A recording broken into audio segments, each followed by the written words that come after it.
It's one of those things, you know, Highway to Hell and Back in Black, best 1-2 punch series of albums in rock history. Happy Friday night, AC/DC fans. Last time I watched some footage from the tour was the May 29th show in Seville, which I thought was a really, really good one. At least what I saw. And the comments that you left suggest that it was. So since then, they played Amsterdam, and it looks like they played 2 shows in Munich. You know, it's the blessing and the curse. I kind of wish I missed the days when, in order to see something live, you just had to be there and experience it, but that's not the world we live in anymore. Ooh.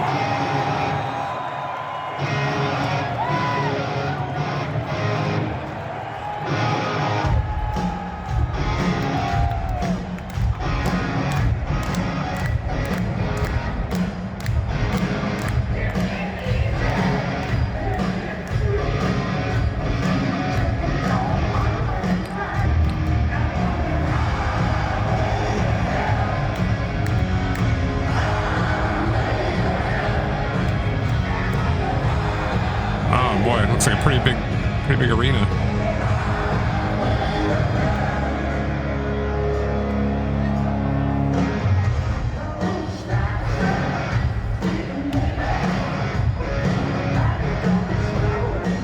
Well, it's really hard to get a sense of the energy from this far away, though. What else do we have here? We watched the opening song a couple times now.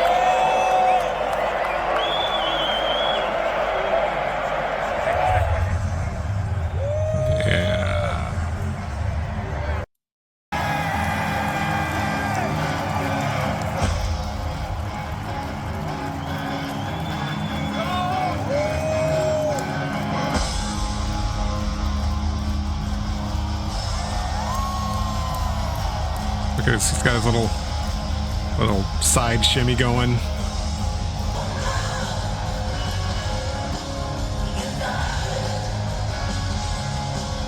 Sounds pretty good. It's clearly they have gelled.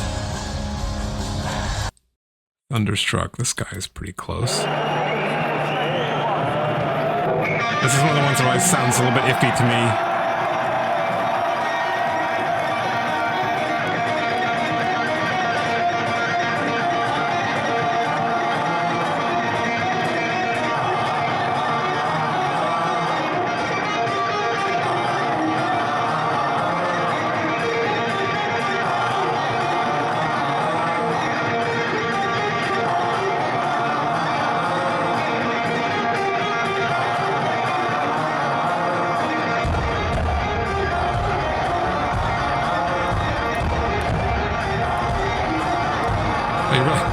You really see how short Angus is there. I don't know how tall, if Cheney is his name, Chris Cheney, is that right?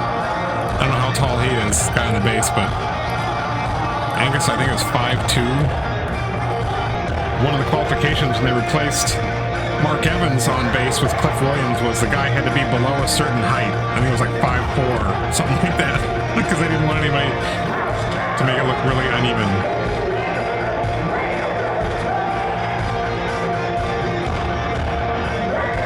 I wonder how many black shirts Brian Johnson takes on tour. Looks like he's having fun. It's different from other renditions of Thunderstruck I've seen on this tour.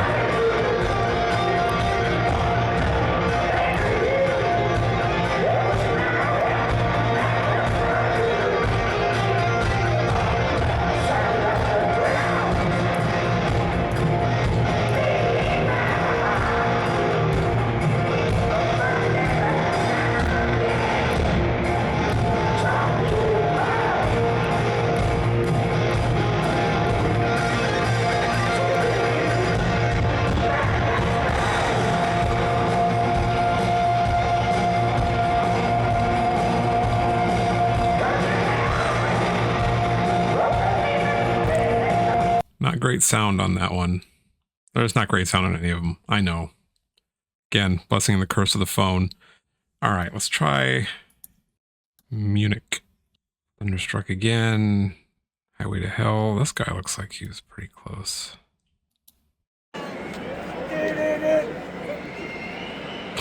We got a little preview there. That's probably the exact same set list. Just a guess. I'm not even going to bother to check, but... DC, AC/DC, AC/DC, AC/DC, AC/DC, AC/DC, AC/DC, AC/DC, AC/DC, AC/DC, AC/DC, AC/DC.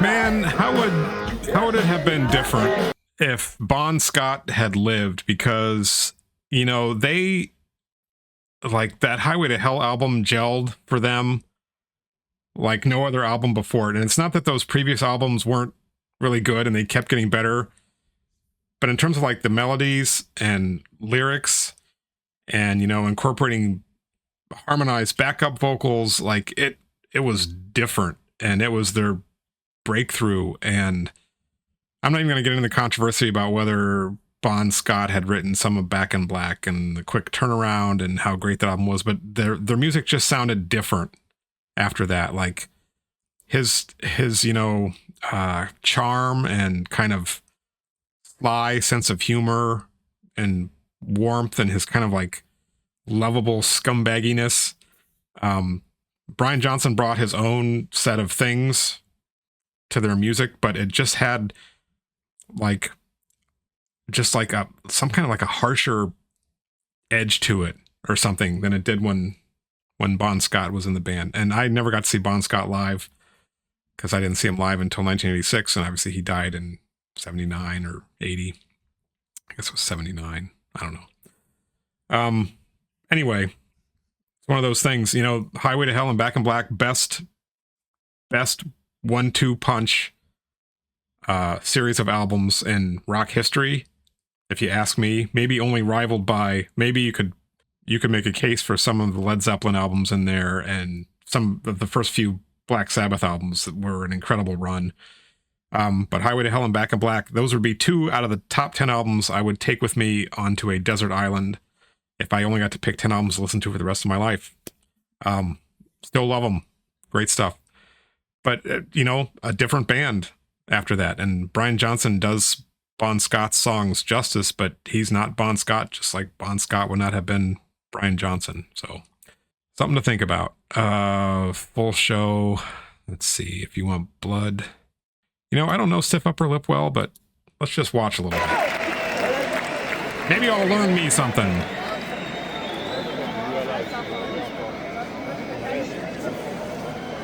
Hey, look, everybody. There's Stevie Young with Malcolm's Real Guitar. I've learned that now. You all schooled me. I got it wrong in the beginning because I didn't care. Now I know it's really super important to care. Anyway, I got it.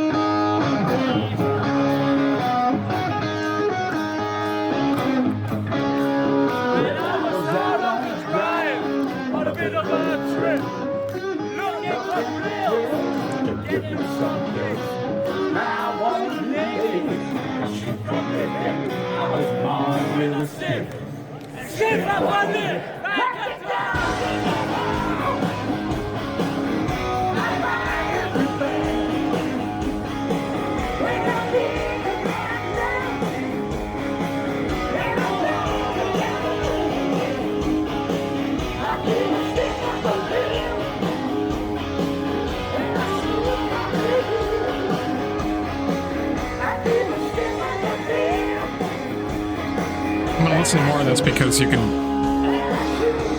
definitely hear the lead guitar pretty well in this guy's audio.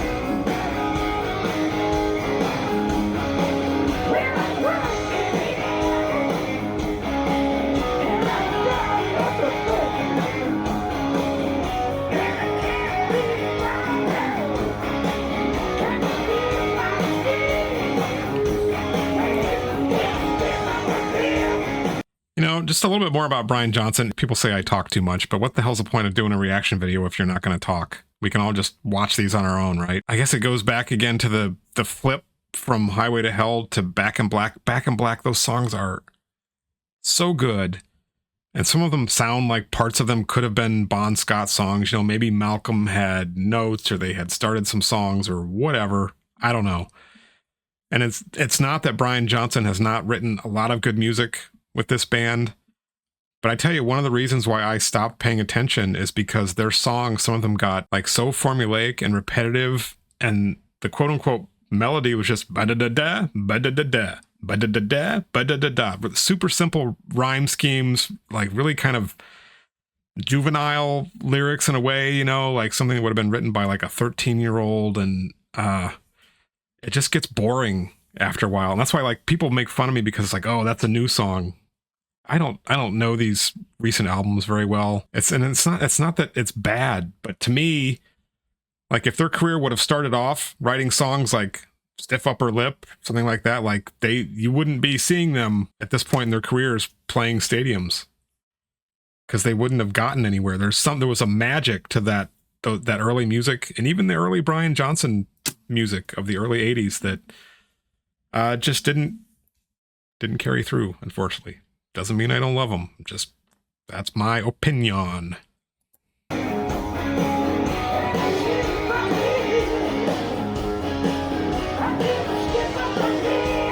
Rhyme lip with hip.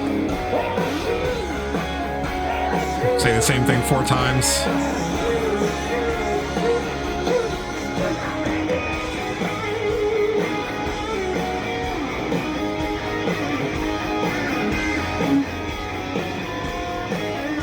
Well, I could listen to Angus Young play all day. Amazing. Is it raining? It's raining like crazy there, right?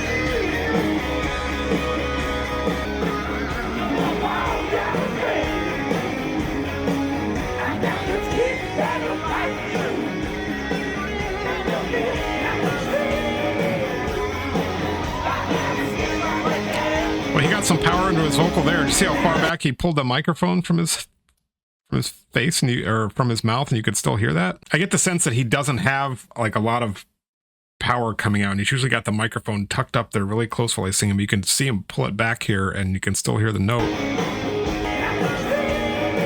right there. Yeah, nice.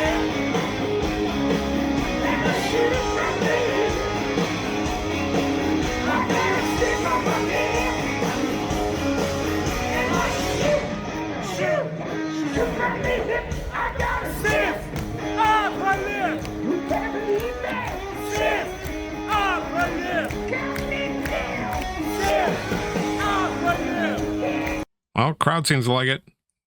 Not my favorite, but okay. Let there be rock. It is raining like cats and dogs.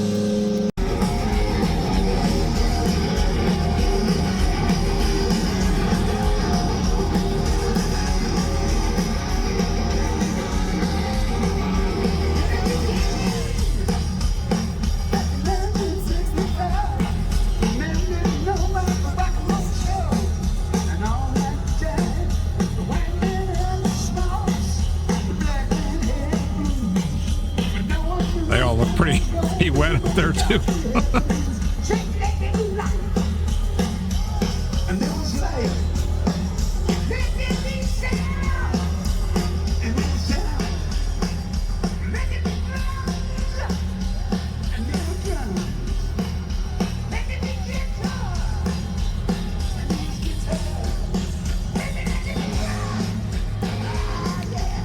That's punchy.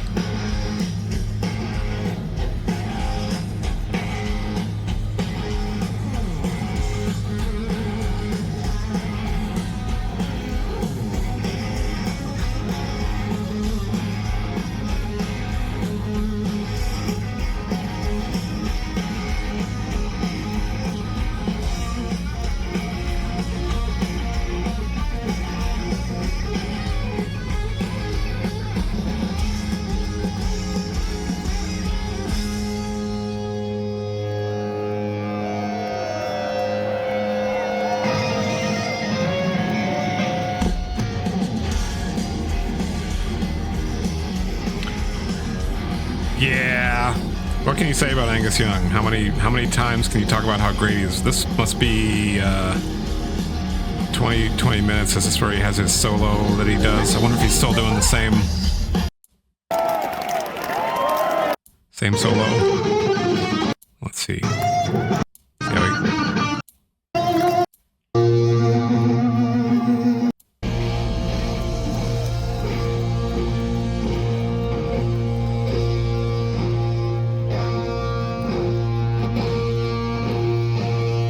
Does he still pull his pants down?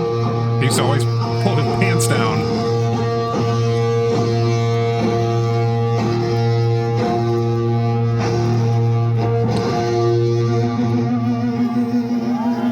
Did you guys notice that John 5 is doing part of Angus Young's solo when he does his solo thing?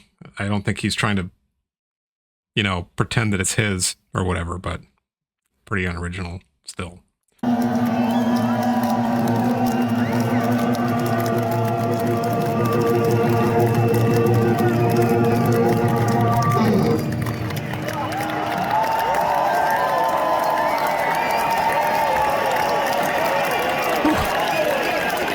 He's breathing hard.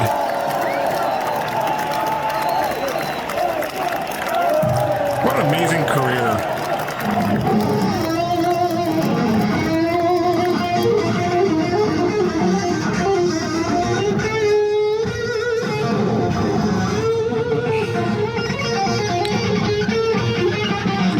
You know, I mean, I have enjoyed the music of AC/DC since, well, it was 1983, so I was like 12.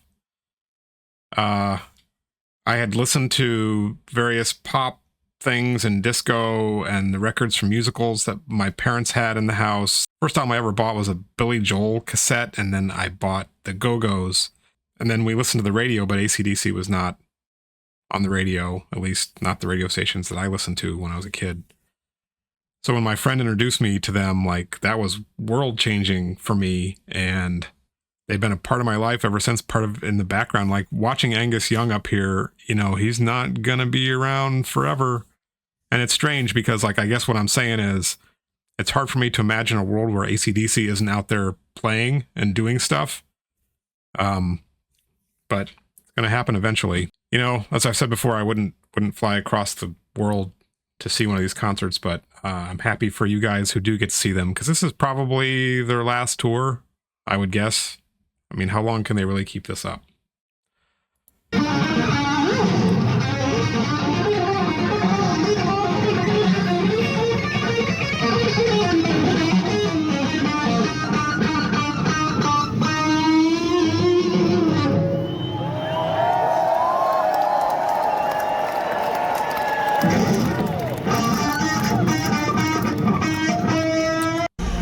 Anyway, there. That's the question I'll end the video with. If you've been to one of these shows, let me know if Angus dropped his shorts. I wonder how many hard rock fans over the years have seen Angus Young's bare butt. I think actually when I saw them in Indianapolis, they threatened them with arrest if he did that, because Indiana. So he had on underwear with like boxer shorts with like stars and stripes, like an American flag, kind of a comment on freedom of speech. Anyway, go, keep going, keep going.